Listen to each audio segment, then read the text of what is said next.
Ini assalamualaikum. Ya, misalnya. Ini kejahatan yang paling besar yang ini oknum bank yang nakal ini, oknum bank yang nakal diberi di unitual ini. Ini kan awal mulanya saya ajukan kredit untuk pertama kali, kredit dana kur ini, yang kisar 20 juta ke bawah. Ternyata dia memberi saya ke bank sudah memberi saya semua persyaratan. Sekarang persyaratan itu saya penuhi. Saya penuhi sebagai permintaan bank dan saya sebagai nasabah. Kalau kur itu ada jaminan tidak? Kur tidak ada jaminan. Sekarang dia minta saya jaminan bahwa Anda bisa kasih BPKB. Saya bilang begini, kalau Anda tutup BPKB, tidak ada dalam aturan perbankan. Berarti Anda pakai Anda punya aturan sendiri. Anda ingat itu. Kedua, dia punya chat ada.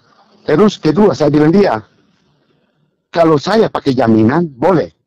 Tapi Anda cari saya dulu. Baru saya angkat BPKB, saya buktikan untuk Anda, baru saya bongkar 5 di kampung saya yang bapak saya tanda tangan. Mereka punya surat dengan fiktif. Bahwa tidak ada mereka punya usaha. Mereka tunjuk orang punya ketinting, jaring. Ada, saya sebut oknum. Semua. Nah, ini berarti bank ini sudah buat kesalahan besar. Ibu sendiri yang melakukan kesalahan besar. Kok kenapa saya diminta jaminan 20 juta? Tidak ada masyarakat di Tua Maluku Tenggara maupun Kota Madiatul ini bahwa dia ambil dana kur yang dia punya hak, yang dia memenuhi semua syarat persyaratan yang bank berikan.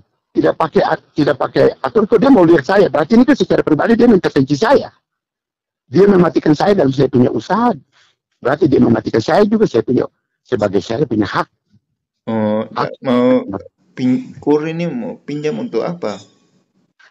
Saya pinjam untuk renovasi kendaraan mobil yang cara ada di bengkel. Jadi saya ambil itu, mungkin saya rencananya ambil itu cuma 15 juta. Karena kan orang ambil dengan 20 juta, 25 juta saja tidak pakai jaminan. Karena aturan-aturan yang negara berikan untuk dana kur ini, dengan dia punya klarifikasi, dia punya pengambilan itu kan semua ikut dia punya aturan. Kok kenapa saya dipertanyakan BPKB? Lalu kalau BPKB itu saya sembunyi, saya bongkar dulu. Bongkar mereka punya kejahatan, saya kasih BPKB sama dia. Terus apakah betul? Dana 15 juta, 20 juta itu harus pakai BPKB.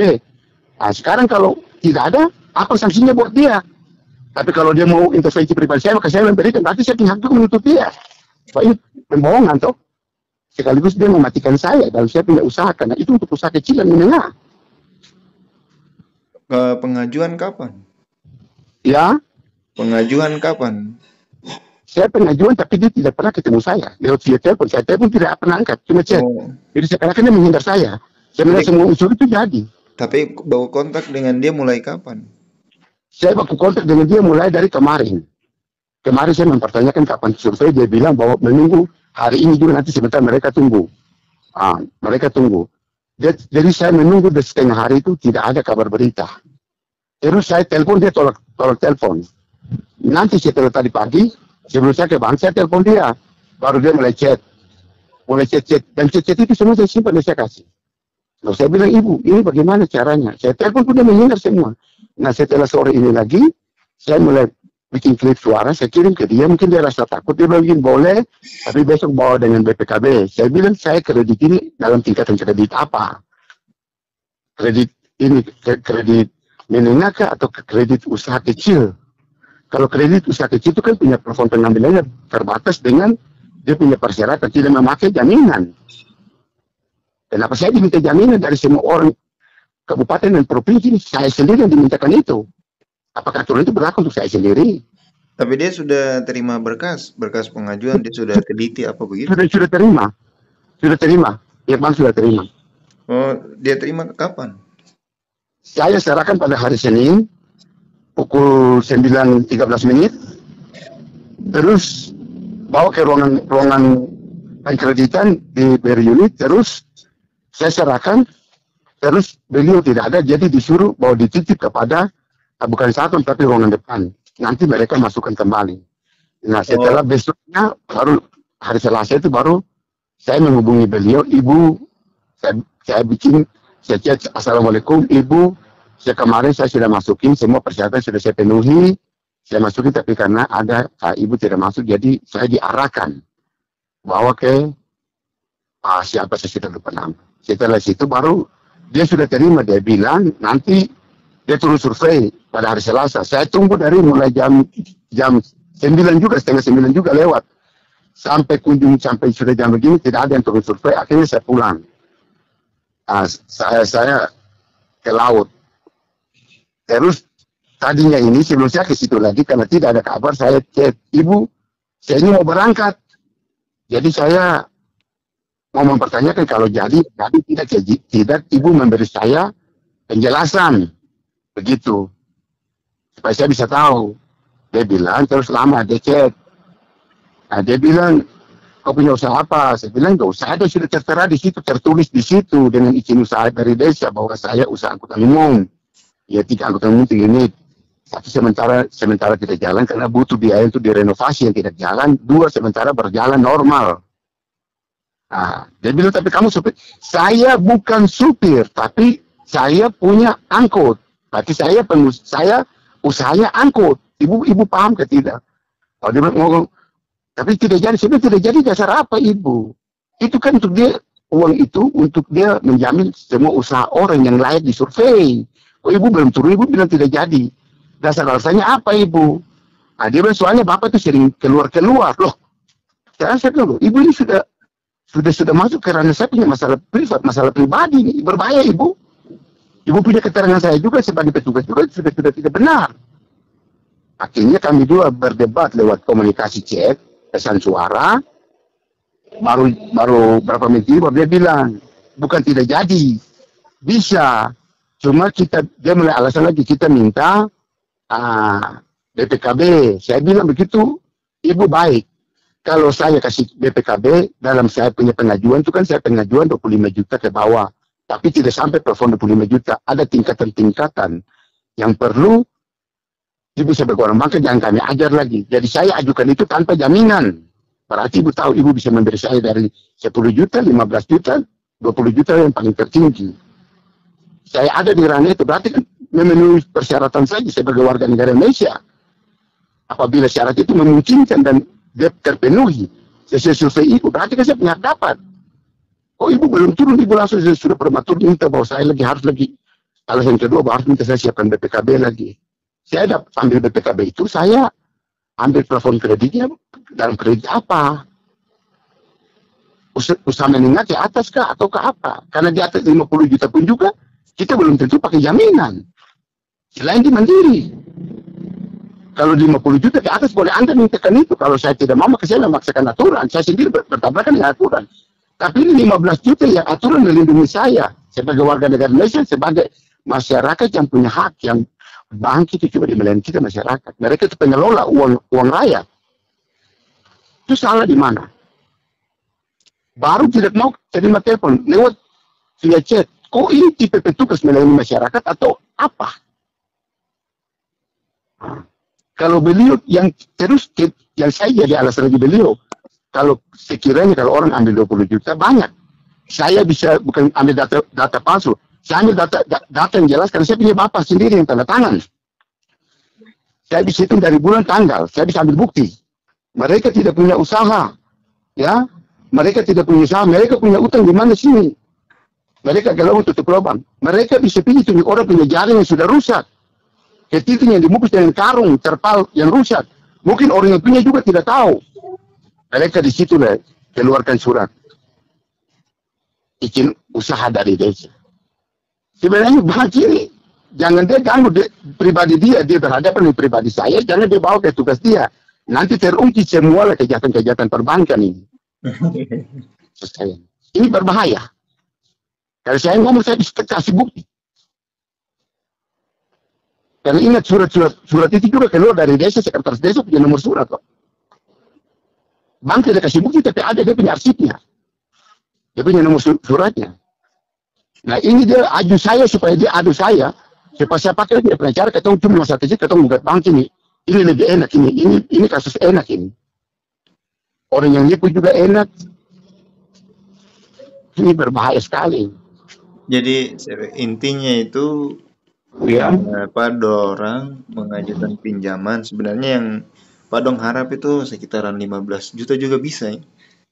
Sampai 20 sampai 25 itu tanpa jaminan, sampai 30 tidak ada jaminan. Ya. Itu negara. Dan itu aturan OJ. Itu pun dia sebetulnya bisa sampai 50. Tetapi aturan baru dari OKOJ, sesuai mereka punya keterangan, maka 50 itu boleh, tapi menengah ke bawah, dan bisa juga menengah ke atas sampai 100 juta lebih. Lalu semua ini kan sudah aturan kita sudah jalan. Prosedur yang mereka kasih juga semua sudah saya penuhi. Berkas sudah. Nah kalau bank pakai permasalahan rumah tangga, berarti bank ini pengadilan agama. Iya. Jadi intinya dorang belum survei, tapi sudah ambil keputusan bahwa tidak bisa tadi. Iya. Sampai saya bilang, saya juga bisa pakai bengkel. Saya punya usaha, saya punya orang tua punya usaha bengkel, bisa juga. Nah, saya tawarkan dia. Apalagi, dia mau ngomong, dia minta lagi, dia minta sertifikat lagi. Wah, usaha bengkel ini tidak pakai sertifikat, dia ambil di atas 100 juta ke atas. Karena usaha menengah ke atas. Lalu apa yang kurang? Kalau dia mau bukti. Jadi saya bilang, jangan dicari kesalahan orang, bawa ke tugas, berbahaya. Bank saja dikasih uang pulsa saja berbahaya. Kamera tangan saya berbahaya kok. Ini pengaduan saya. Saya besok langsung ke pimpinan. Dan tadi saya sudah ke pimpinan. Pimpinan bilang saya, kok cari angsuran. Bapak sudah pernah ambil. Saya bilang saya belum pernah ambil. Kalau saya punya bil itu sudah berkali-kali. Tapi saya tidak pernah tanda tangan kredit itu. Begitu. Jadi kalau saya baru pernah seumur hidup saya. Itu pun terpaksa untuk saya mau renovasi kendaraan yang anak-anak udah mau, supaya mungkin bisa dia jalan lancar. Tapi dia kaitkan saya sampai ke masuk, terus lagi masa dunia mana saya mau kasih, saya kasih jamin, kalau masa saya kasih jaminan 15 juta dengan BPKB mobil, sementara di Indonesia Republik ini jangan di Tua atau Kota Madya, belum ada yang orang pakai jaminan untuk ambil itu, jaminan persuratan itu, mereka punya standing legalitas tentang mereka punya diri, izin saya yang bank keluar untuk mereka. Kok kenapa saya mungkin di Republik ini bisa sendiri apa yang begitu, dan mungkin petugas bank ini sendiri ya, satu orang ini saja yang dia punya aturan itu terhadap saya apa, tidak ada yang lainnya seperti begitu. Jadi dia alasan tidak jadi kasih pinjam itu karena Pak Dong sering keluar daerah gitu. Saya keluar daerah itu karena saya bilang kalau mau butuh keterangan usaha juga, bila perlu saya suruh wali kota kasih saya punya keterangan dan wawancara langsung lewat kepolisian turun langsung. Saya punya usaha juga di situ, cuma saya tidak bisa ambil kreditnya di situ karena saya punya alamat standing legalitasnya saya ada di Kabupaten Tuan Maluku Tenggara, Kecamatan Kecil, Desa Koser. Jadi tadi usaha ketemu dengan pimpinan bank. Saya tadi ketemu dengan saya karena tidak rasa puas dengan saya komunikasi dengan dia tidak ada, terus saya tungguin di bank belum datang. Akhirnya saya langsung ke BRI cabang, saya ketemu langsung dengan kepala pengkreditannya langsung cabang. Lalu beliau tawarkan solusi buat saya bahwa kalau petugas yang model begitu, Bapak tidak usah langsung ketemu dengan dia, Bapak langsung ketemu dengan pimpinan langsung, pimpinan unit langsung. Bapak bicarakan tentang permasalahan ini. Berarti pimpinan unit ambil keputusan. Begitu. Lalu saya masih cari etiket baik untuk dia. Oh dia ini tidak mau. Saya bilang kau mau disogok atau kau mau di apa? Malam sore ini dia bikin, Bapak nanti, lalu kita lihat BPKB. Saya bilang kalau saya kasih lihat BPKB. Kau cair saya berapa? Kalau kau cair saya 25, maka saya tidak akan kasih BPKB jaminan. Berarti kau sudah buat kesalahan. Pertama saja, kau minta saya kasih barang bukti. Kedua, kalau kau tanya saya punya barang bukti, kau sudah kalah double-double. Kau petugas bank, tapi kau tidak mengerti, kau sudah kalah double secara hukum, kau sudah kalah double-double. Itu pembohongan, penipuan. Kau merubah aturan di dalamnya itu. Untuk saya sendiri.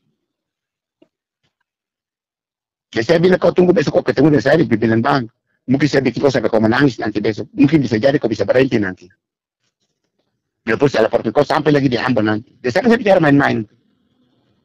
Saya bilang kalau di Ambon gampang saja. Kronologinya saya tinggal kirim ke sana. Bikin kronologis tertulis juga. Langsung ada yang turun wawancara dia, selesai dia. Saya bilang dia begitu. Saya bilang ada punya kesalahan kita menuntut bank. Ini berbahaya. Kalian sudah masuk ke institusi. Nanti institusi lepas tangan maka Anda harus dikorbankan. Jadi sebenarnya harapannya Pak bagaimana nih kesimpulannya? Jadi kalau saya sebetulnya tidak mau memperpanjang. Intinya saya bilang bahwa saya sebagai warga negara Indonesia. Mereka sebagai petugas yang mereka amankan uang rakyat. Kedua, saya mau bahwa saya tidak mau perpanjang. Saya mau ikut dia punya prosedur aturan yang bank buat. Saya tidak mau diserang saya dengan masalah pribadi. Berarti nanti saya libatkan masalah, karena dia petugas. Dia mau libatkan saya dengan masalah pribadi. Dia buat aturan di atas aturan. Maka tetap saya nanti persoalkan. Saya tetap memperluaskan masalah. Saya bawa sampai ke ranah hukum. Karena saya dirugikan sebagai warga negara Indonesia. Dan sekaligus saya dimatikan sama saja kan. Saya mengharapkan ini kan usaha kecil. Saya dimatikan. Jadi Pak usaha itu angkut itu ya? Iya. Nah kalau di Ternate situ baru ada kos-kosan yang ini toh. Di Pasar Baru ada lokal pakaian. Nah kalau mereka pakai aturan lagi seperti itu ngomong ini bahwa saya mintanya 15. Dalam performa saya bilang kan saya ambil kredit dan ukur ke bawah. Terus yang harusnya 25 juta ke bawah. Kan tidak pernah dipakai bahwa yang namanya jaminan dibuat oleh undang-undang atau aturan. Kenapa harus ini saya diminta memberikan BPKB? Jadi kali ini sebenarnya BPKK. Ini sebenarnya atau saya ambil itu saya pengajuan itu ambil kredit apa? Usaha menengah atau menengah ke atas yang dibutuhkan jaminan sebagai barang titipan. Kan tidak. Saya ambil sebagai hak rakyat kecil yang tanpa pungli dan tanpa barang jaminan. Itu yang ditegaskan Presiden. Kok semua persyaratan yang dikasih semua saya sudah penuhi. Bahkan istri saya sendiri memberikan karena surat-surat itu ada dalam tangan dia. Bahkan dia punya KTP, dia punya diri itu dibawa foto juga pun tanpa paksaan dia ikut dengan saya. Lalu apa yang jadi masalah? Saya sudah masukin semua. Iya. Padahal nilainya kecil ya, nilainya ada cuma di bawah 25 juta. Iya. Itu makanya saya bilang. Baru balik yang terakhir ini sudah seorang yang saya ketemu. Saya bawa koordinasi dengan abang itu dia chat saya. Dia bilang, Bapak bisa. Besok kami terus survei tapi kasih BPKB. Saya bilang, kalau sambil BPKB ini saya chat dia balas. Saya ada dan tidaknya. Tetapi kalau saya kasih BPKB, saya ini masuk di, Anda jawab saya, Ibu jawab saya masuk di ikatan kredit apa? Ibu harus jelaskan sama saya, karena saya yang pemohon. Ibu jelaskan dulu, saya ini ada yang mana? Karena kalau sudah minta jaminan, berarti saya bukan saya ajukan kredit menengah ke bawah. Jadi kalau ibu minta itu berarti salah. Berarti ibu tidak paham juga, ibu tidak tahu aturan juga. Itu maksudnya minta untuk lihat saja atau memang mau ditahan begitu sebagai syarat? Saya bilang, jadi dia tidak ngomong. Saya bilang, saya beli mobil ini ya. Saya bilang ibu mungkin ada orang juga kasih masuk mobil banyak ya. Saya beli mobil dari hari ini itu semua mobil yang tidak punya BPKB. Pada hilang. Justru saya mau menyelesaikan mobil dan saya mau urus dia punya surat-surat kredit itu semua. Dia punya surat itu. Jadi mau bilang aturan apa? Ibu punya jaminan apa? Saya ada di mana? Kalau saya di kredit menengah ke bawah, berarti ibu tidak perlu minta jaminan dari saya. Minta perlengkapan saya, persyaratan yang bank kasih untuk saya. Dan saya penuhi itu saja. Jadi jangan dibuat tele-tele, jangan dibuat putar-putar, jangan dibuat susah. Itu saja. Jadi ini kan ibaratnya dia mencari kesalahan saya. Dia mau melemahkan saya dengan aturan, tapi aturan itu tidak ada. Dia buat sendiri toh. Intinya begitu. Dia berkali toh. Dia berarti dia mau melemahkan saya. Dengan sendiri dia mau berkali dengan melemahkan dia putih, tapi semakin dia melemahkan saya, semakin dia terjerat. Iya. Jadi susah dia. Iya. Jadi kalau itu jawabannya ibu minta perjalanan apa lagi supaya besok saya rampung ibu punya chat dengan pertanyaan untuk ibu. Nanti kita selesaikan di pimpinan. Tapi jangan ibu semakin punya pertanyaan semakin terbongkar petugas ini bukan bank yang salah, tapi oknum-oknum orang dia salah, dia banyak menyelamatkan orang dengan pembohongan-pembohongan. Kalau kita yang benar, kita dipersulit. Orang yang dia tipu, dia bisa berbohong, dia foya, dia dilindungi. Nanti saya buktikan itu lagi. Kalau dia semakin menekan, saya buka semua sampai dia bingung sendiri. Termasuk dia melakukan dua kejahatan dalam 1 bulan ini. Dan mereka sudah cair. Itu di BRI mana? Dari unit. Di Langgur. Langgur, pasar Langgur. Selang. Iya. Jadi ini sebelum tutup Pak mau sampaikan apa nih kesimpulannya? Kalau saya sampaikan kesimpulan begini. Kalau namanya siapa saja aparatur, baik itu bank atau apa, yang namanya dia bekerja itu harus dia bekerja itu profesional, dia bekerja sesuai aturan undang-undang. Kalau dia yang tawarkan orang undang-undang, aturan orang penuhi, maka dia harus konsekuensi dengan dia punya aturan. Jangan dia gandakan lagi dengan permasalahan orang, itu kan salah. Itu saja. Jadi kalau memang dia mau baik ya saya baik, dia tidak baik ya tetap saya proses, saya tetap menuntut hak saya tetap menuntut hak. Itu saja. Karena saya memenuhi semua kriteria itu yang mereka taruhkan itu. Di dalam tidak dia tertera bahwa jaminannya ada, tidak ada. 6 persyaratan saya sudah penuhi. Yang mana yang dia mau paksa untuk minta BPKB? Tidak ada. Cuma permintaan dia pribadi. Oke. Jadi terima kasih. Iya, jadi besok ketemu pimpinan nih. Ya, oke. Assalamualaikum. Ya, Assalamualaikum. Terima kasih banyak. Terima kasih telah menyaksikan video ini. Mohon berikan dukungan dengan cara subscribe, like, dan juga share, serta tinggalkan pesan pada kolom komentar. Sampai jumpa.